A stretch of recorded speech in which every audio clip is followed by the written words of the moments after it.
আজকে ভাতিজার সাথে ঘটে যাওয়া একটি ঘটনা বলবো। ভিডিওটি মনোযোগ দিয়ে দেখবেন।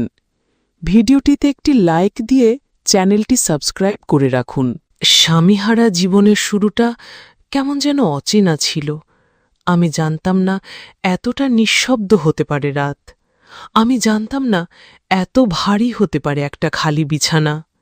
আমি ভেবেছিলাম হয়তো সময় সব ঠিক করে দেবে, কিন্তু সময় তো শুধু চুপচাপ ক্ষত গভীর করেছে। আমি একদিন আয়নার সামনে দাঁড়িয়ে দেখলাম আমার চেহারায় বয়সের ছাপ, অথচ মনের ভেতরে এখনো কত কিছু অপূর্ণ। মানুষ ভাবে বিধবা মানেই শক্ত, আসলে ভিতরে ভিতরে আমি ভেঙে যাচ্ছি প্রতিদিন।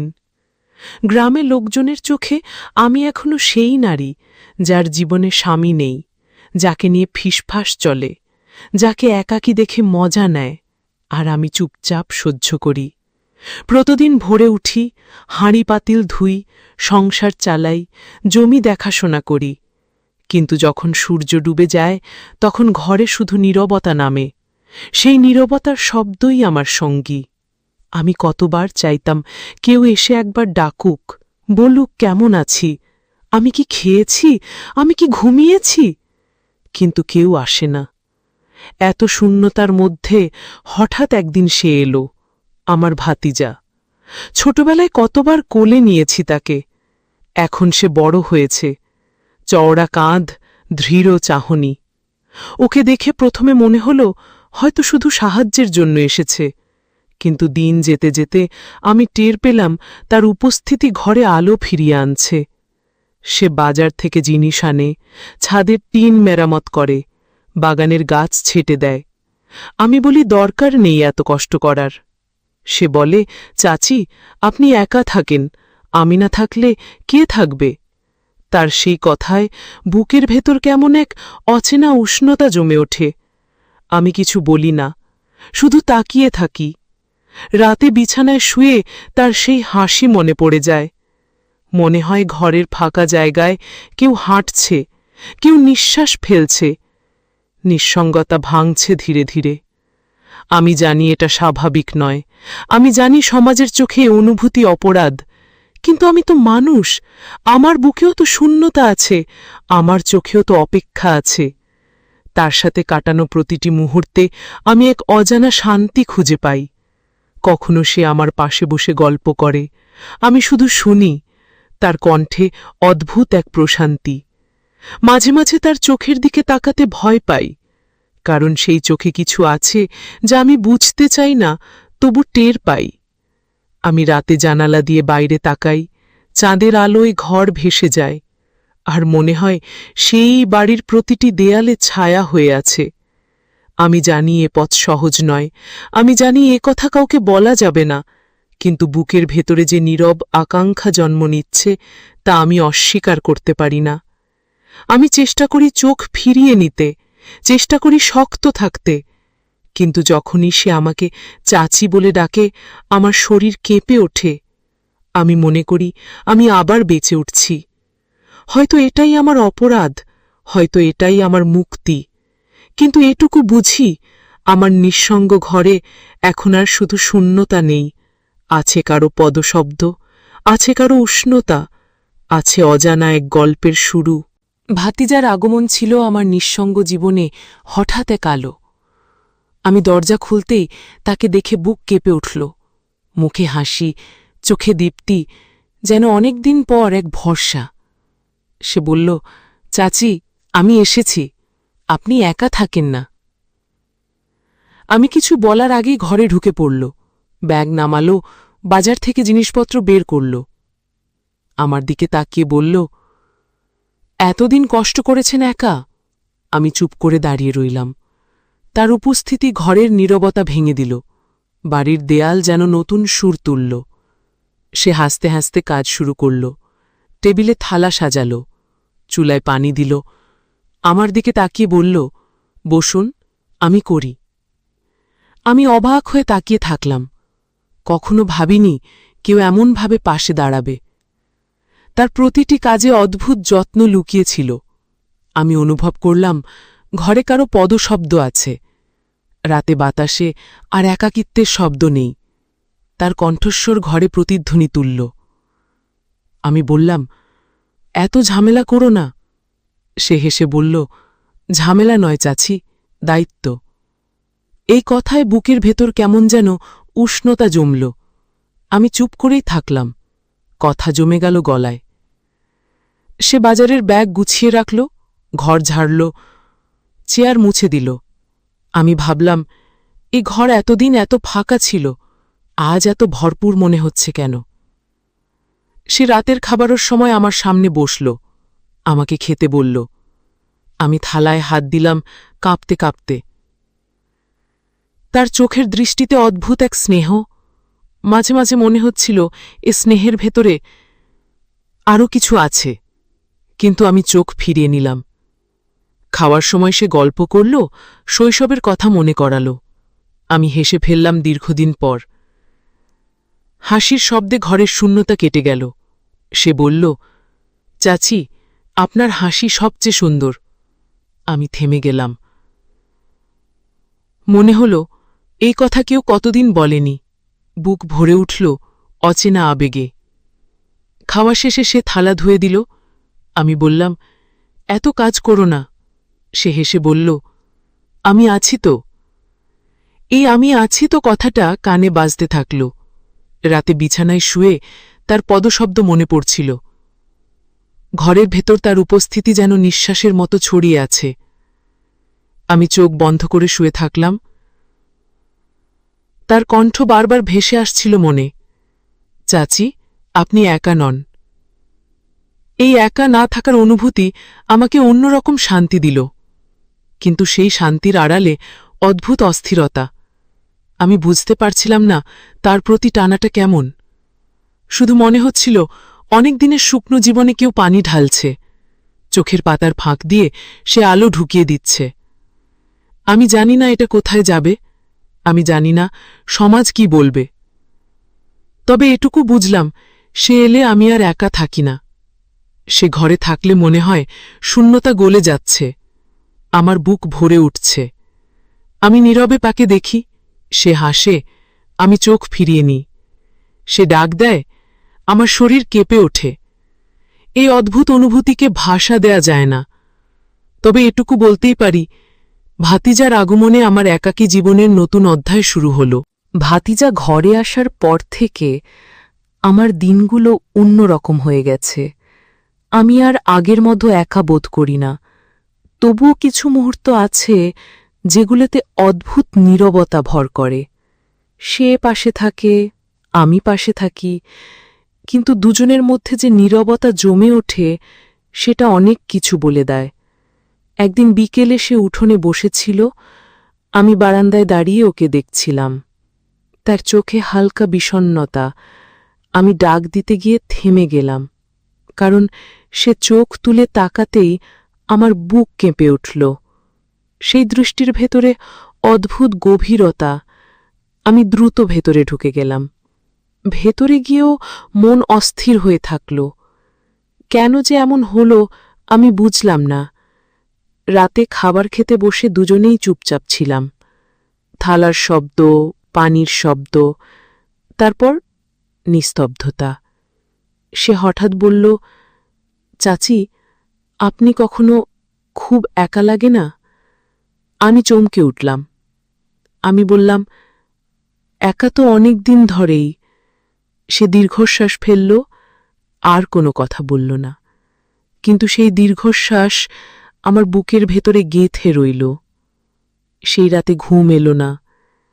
তার কথাগুলো বারবার মনে পড়ছিল। আমি জানি না কেন তার প্রতিটি শব্দ আমাকে এত নাড়া দেয়।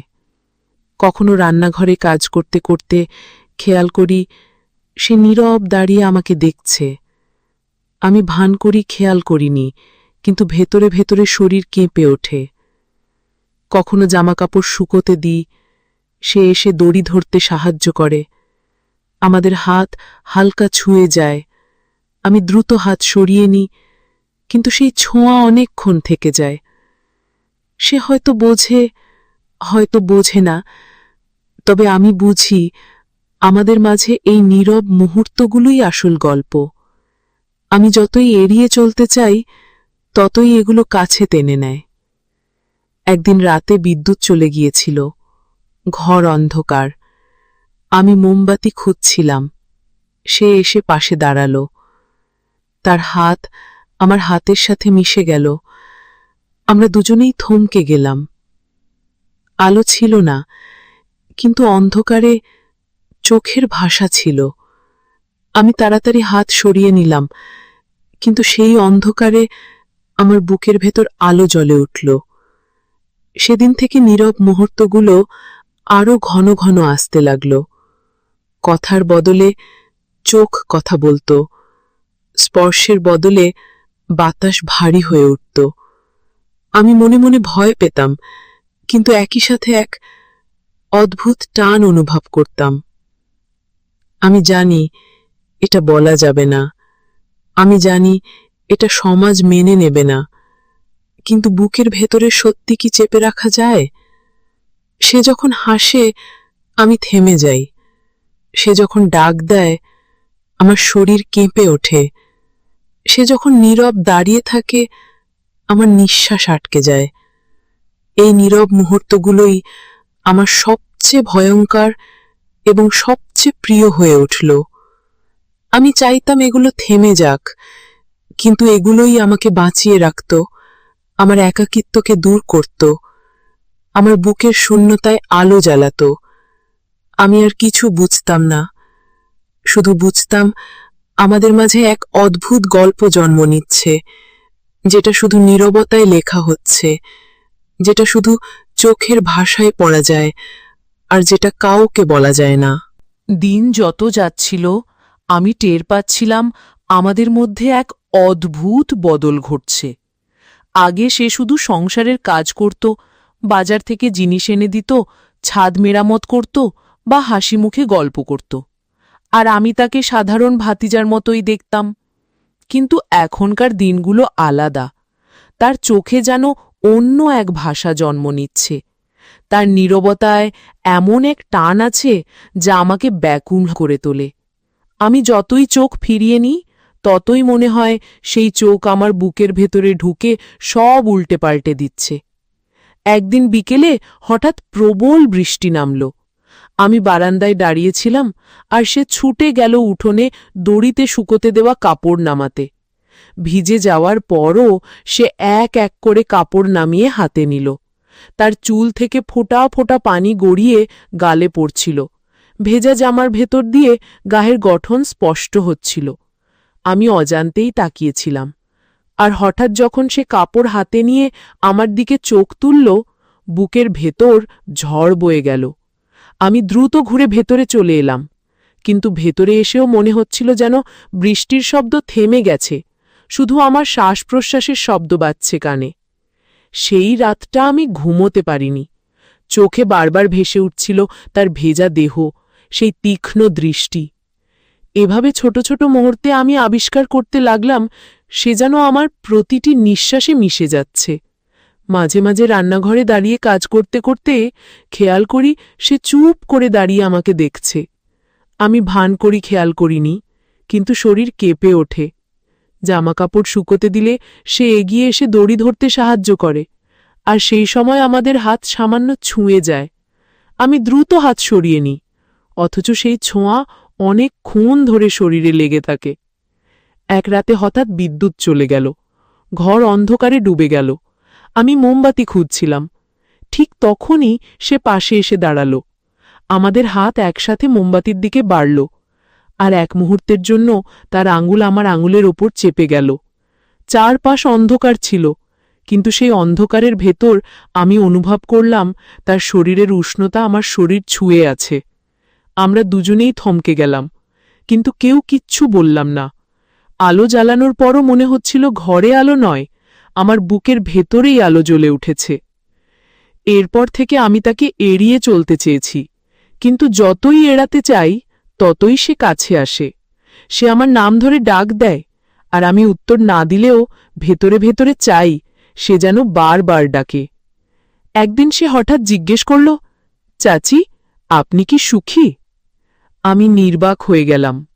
অনেকক্ষণ চুপ থেকে শুধু চোখ নামিয়ে নিলাম। সে কিছু বলল না, কিন্তু তার চোখে আমি এক প্রশ্নের ছায়া দেখলাম। সেই রাতে আমি নিজেকে প্রশ্ন করলাম, আমি কি আসলেই সুখী? এত বছর ধরে স্বামীহীন জীবন শুধু নিঃসঙ্গতার শূন্যতায় ভরেছিল। ভাতিজা এসে সেই শূন্যতা ভরেছে, কিন্তু সেটা কি শুধুই ভরসা, নাকি আরও কিছু? আমি উত্তর খুঁজে পাই না। শুধু বুঝি তার প্রতিটি ছোঁয়া, প্রতিটি হাসি, প্রতিটি দৃষ্টি আমাকে নাড়া দেয়। আমি জানি সমাজের চোখে এটা ভুল, কিন্তু হৃদয়ের টান কি সমাজের নিয়ম মেনে চলে? প্রতিদিন আমি এই অজানা টানের কাছে হার মানছি। আমি চাই না, তবুও চাই। আমি ভয় পাই, তবুও তার কাছে টানি। আর এভাবেই এই অদ্ভুত টান আমার জীবনের নতুন সত্য হয়ে উঠছে, যেটা মুখে বলা যায় না, কিন্তু বুকের ভেতর ঝড়ের মতো বয়ে চলে। দিনগুলো কেমন যেন এক অদ্ভুত গতিতে পাল্টে যাচ্ছিল। আমি আগের মতো আর নিজেকে চিনি না। প্রতিটি মুহূর্তে মনে হয় আমি কারোর জন্য অপেক্ষা করছি, কারোর হাসির জন্য, কারোর দৃষ্টির জন্য। অথচ সেই মানুষটা আমার ভাতিজা, এই সত্য বারবার বুক কাঁপিয়ে তোলে। ভেতরে ভেতরে আমি জানি এটা বলা যায় না, প্রকাশ করা যায় না, তবু একে এড়িয়ে চলাও সম্ভব নয়। অজান্তেই তার আশেপাশে থাকতে ইচ্ছে করে, অজান্তেই তার সাথে কথা বলতে ইচ্ছে করে। একদিন রাতে বারান্দায় বসে আমি আকাশ দেখছিলাম। সে এসে পাশে দাঁড়াল। কিছুক্ষণ আমরা দুজনেই চুপচাপ ছিলাম। হঠাৎ সে বলল, চাচি, আমি যদি কিছু বলতে চাই, শুনবেন?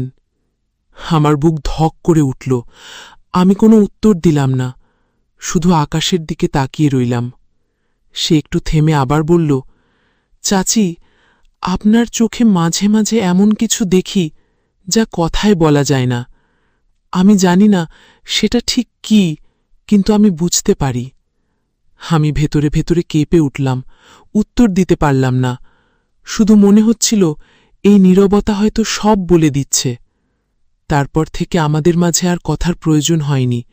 চোখের দৃষ্টি, নীরবতা, সামান্য ছোঁয়া, এসবই যেন সব বলে দিচ্ছিল। আমি জানতাম এর বাইরে কিছু বলা যাবে না, বলা ঠিকও নয়। সমাজ আমাদের মেনে নেবে না, পরিবারও জানবে না। তবু আমি অনুভব করলাম আমার জীবনের সবচেয়ে নিঃসঙ্গ হাতগুলোতে সে আলো হয়ে এসেছে। এই আলো হয়তো দীর্ঘস্থায়ী নয়, হয়তো চিরকাল পাশে থাকবে না, তবুও এই মুহূর্তগুলোই আমার বেঁচে থাকার কারণ হয়ে দাঁড়িয়েছে। একদিন সে শহরে কাজের খোঁজে চলে গেল। যাওয়ার আগে শুধু বলল, চাচি, আপনি একা নন, এতটুকুই। কিন্তু সেই কথাগুলো আমার বুকের ভেতরে প্রতিধ্বনি হয়ে বাজতে লাগল। আমি জানি তার চলে যাওয়ার পর ঘর আবার ফাঁকা হয়ে যাবে, আমি আবার নিঃসঙ্গ হব।